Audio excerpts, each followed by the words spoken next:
नमस्कार दोस्तों, आज का जो हमारा विषय है सतलोक और सचखंड एक ही है। दोनों सतलोक ले जाने वाला मीन्स सचखंड ले जाने वाला जो नाम है वो हमारे भीतर ही है। वो कहाँ है, कैसे ढूंढे, कैसे पहुंचे, तो ये आप जान लेते हैं। तो दोस्तों पहले समझ लें कि एक आप जिसे आप अकाल पुरख कहते हो, परम पुरुष कहते हो, वो निराकार कहते हो, निरंकार कहते हो, वो निराकार निरंजन एक्चुअल में परम पुरुष, परम तत्व, परम शब्द नहीं है। इसका रहस्य आज इस वीडियो में हम आपको खोलते हैं। तो आप सभी का हम स्वागत करते हैं अपने चैनल में आत्मा से परमात्मा का सफर। तो दोस्तों जान ले पहले तो ये एक परम पुरुष मीन्स एक समंदर समझ ले। एक समंदर अकेला ही था और है और रहेगा, और उस समंदर की बूंदें अगर बाहर बिखर गई, पानी अलग अलग हो गया, उसमें से कुछ नदियां बन गई, कुछ नाले बन गए, कुछ छोटे छोटे नालियां बन गई, लेकिन आखिरी में वो जाके दोबारा फिर उसी समंदर में मिलकर एक हो जाएंगी। इसी तरह उस परम पुरुष जो है उसके 16 नदियां अंदर से निकल गई, मीन्स 16 उसके, आप ये समझ लें, उसके पुत्र हो गए, जिसमें से अलग अलग नाम है। कूर्म है, संतोष है, शांति है। इस तरह से एक पुत्र निरंजन है। तो ये सारा जो खेल है, जितने भी आप इस ब्रह्मांड में फंसे हुए हो, वो निरंजन ने आपको अपने भीतर कर लिया है। निरंजन ने एक अपना लोक मीन्स उस परम पुरुष के 5वां पुत्र निरंजन है, जिसने इस पूरी सृष्टि की अलग से रचना कर दी। अलग से रचना करके उसमें से सारे शरीरधारी बना दिए, जबकि हमारे ऊपर के लोकों में ऐसा कुछ नहीं था, कोई शरीरधारी नहीं था, कुछ खाना पीना नहीं था, सिर्फ ऊर्जा मात्र थे।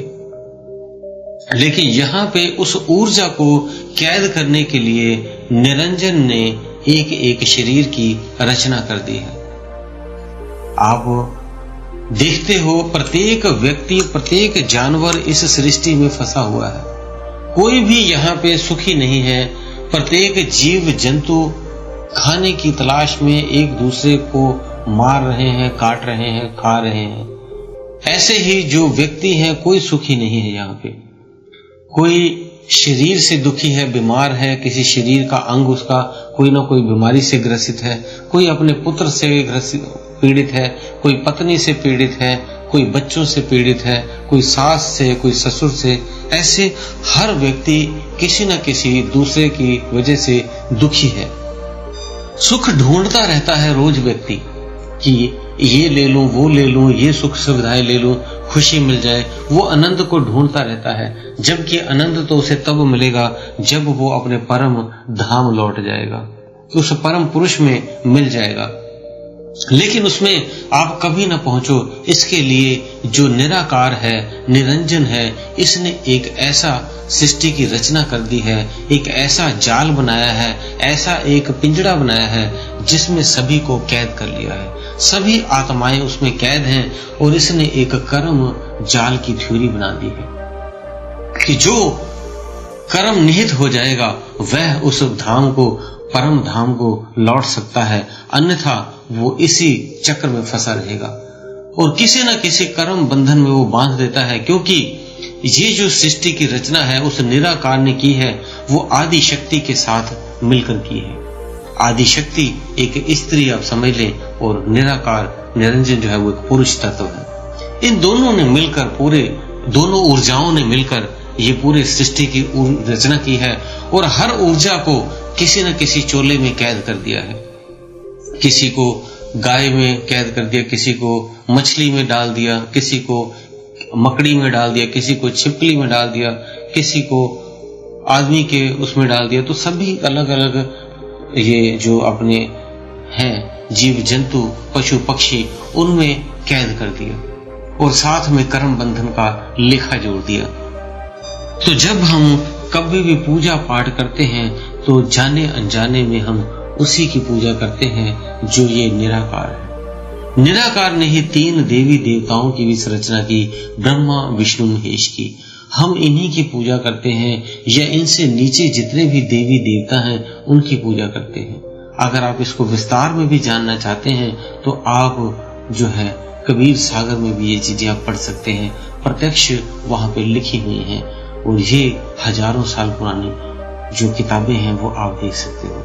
क्योंकि ये हजारों साल इसलिए कह रहे हैं क्योंकि जब भी सृष्टि बनती है तो ये 4 युग आते हैं, कलयुग, सतयुग, द्वापर, त्रेता, ये 4 युग आते हैं और हर युग में एक कबीर अलग अलग नामों से आकर किसी न किसी रूप में छुड़ाने आता है, आपको समझाने आते हैं कि कौन निराकार निरंजन है और कौन परम पुरुष है। ये चक्र बहुत लंबा चली जा रहा है। अब जितने भी जानवर हुए हैं, पशु पक्षी हुए हैं, इनमें ये 4 तत्वों से बने होते हैं। मनुष्य ही है जो 5 तत्वों से बना है, जिसमें आकाश तत्व एक एक्स्ट्रा होता है। तभी ये 5 तत्वों के कारण ही आकाश तत्व में प्रवेश ले पाता है, अन्यथा बाकी प्राणी इन्हीं चीजों में, यही की चीजों में उलझकर 4 चीजों में रह जाते हैं।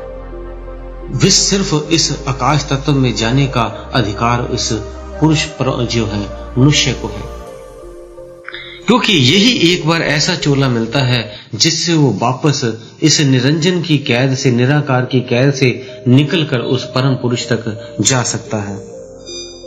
उसके लिए आपको अपने जो 9 द्वार हैं उनको बंद करना होगा ध्यान के जरिए। जैसे आप अपना ध्यान कंसंट्रेट करते हैं आज्ञा चक्र पे, तो आपके सारे जो 9 दरवाजे हैं, आपका गुदा द्वार, आपकी पेशाब वाली जगह, लिंग स्थान, फिर उसके बाद मुंह, 2 कान, 2 आंखें, 2 नाक, जब ये 9 द्वार बंद होते हैं तो सारी ऊर्जा आपकी इकट्ठी होकर माथे पर आने लगती है आज्ञा चक्र पे। वहीं से आपका प्रवेश 10वें द्वार में होता है जहां निरंजन बैठा हुआ होता है। इसको पार करके आप आगे के लोकांतरों में जाते हो। 10वें द्वार तक को आप बिना गुरु के भी पहुंच सकते हो, लेकिन उसके बाद का जो सफर है आपको किसी उचित गुरु के माध्यम से ही आगे का सफर तय करना पड़ेगा, ताकि आप उस 11वें लोक में पहुंच सके और उस परम पुरुष में एक हो सके और फिर इसका जीवन मरण का चक्र आपका छूट सके।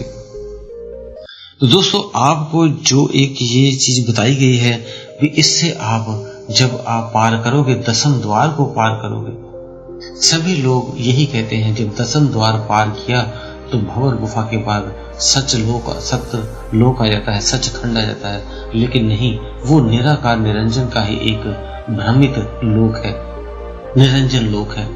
उससे पार होकर आप जब 11वें द्वार में प्रवेश करते हैं, उसके बाद आप उसको सतलोक प्राप्त करते हैं।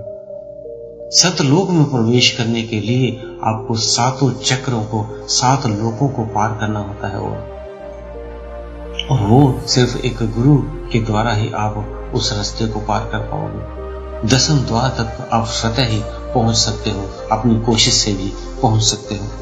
तो दोस्तों, उम्मीद है आपको जो सतलोक का रास्ता बताने की कोशिश की है, सचखंड जाने की कोशिश की है, अब आपके भीतर वो क्यों है? क्योंकि आप उसी के अंश, उसी शब्द रूप परम पुरुष के एक टुकड़े हो।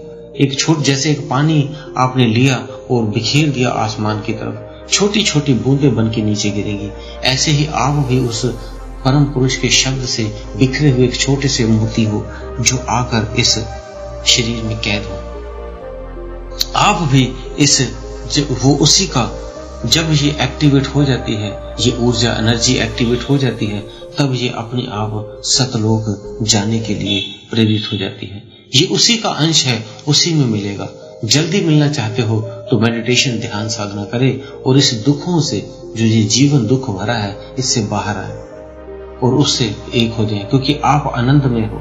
इसलिए आप बार बार आनंद को ढूंढते हो, खुशी को ढूंढते हो अलग अलग जगह, जबकि वो ध्यान के जरिए उस परम पुरुष में एक होने में जो आनंद है, उस आनंद को आपकी आत्मा ढूंढती रहती है। तो दोस्तों, उम्मीद है दी हुई जानकारी से आप संतुष्ट होंगे। वीडियो को ज्यादा से ज्यादा लाइक कर दें और ज्यादा से ज्यादा लोगों को शेयर कर दें ताकि वो इसका रहस्य जान सकें। और फिर भी आपको कोई प्रश्न हो तो आप कमेंट बॉक्स में लिख सकते हैं। इसी के साथ हम, अगर आप नए हैं तो चैनल को सब्सक्राइब कर लें और बेल बटन को दबा दें। इसी के साथ हम विदा लेते हैं। धन्यवाद।